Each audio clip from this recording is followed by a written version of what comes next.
એટલા માટે આગ્રહ રાખીએ કે ઘરમાં ભાગવત વસાવો અને રોજ એમાંથી વાંચો.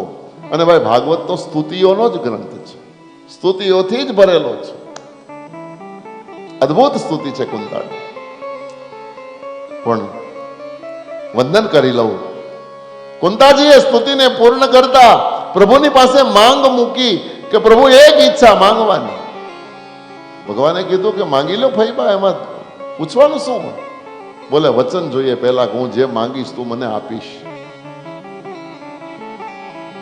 ફઈબા તમે તો મને કહો છો કે ઈશ્વર છું, પ્રકૃતિથી પર છું, બ્રહ્મ છું, પરબ્રહ્મ છું, તો આ સંસારમાં કઈ વસ્તુ એવી તમને હું ના આપી શકું?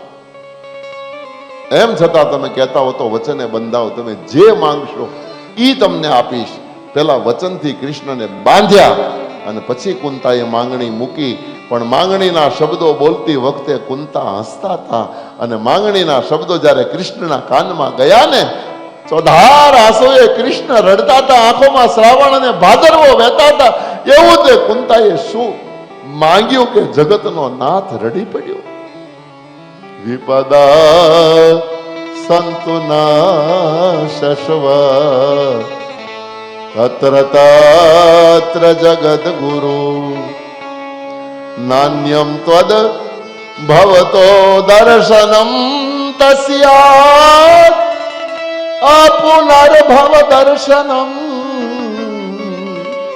ભવતો દર્શનમ તસ્યાદ અપુનર્ભવ દર્શનમ. વિપદ સંતુના શાશ્વત.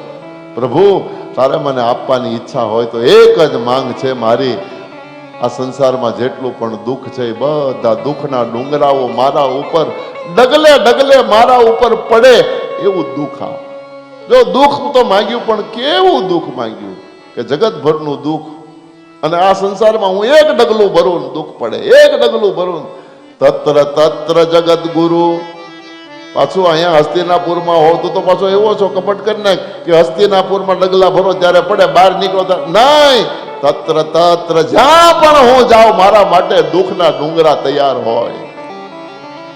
જગતનો નાથ રડી પડ્યો. કૃષ્ણએ કીધું ફઈબા મહેરબાની કરીને દુઃખ ન માંગો, દુઃખ ન માંગો. અત્યાર સુધી દુઃખ ભોગવતા આવ્યા અને આજ હવે સુખનો સમય આવી રહ્યો ત્યાં પાછા દુઃખ માંગો છો.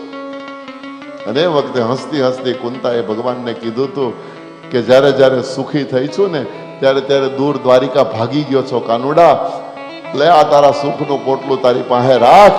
મારું હતું એ દુઃખનું મને દઈ દે, જેથી કરીને તું મારી પાસે તારે હું તારા ચરણે તો રહી શકું.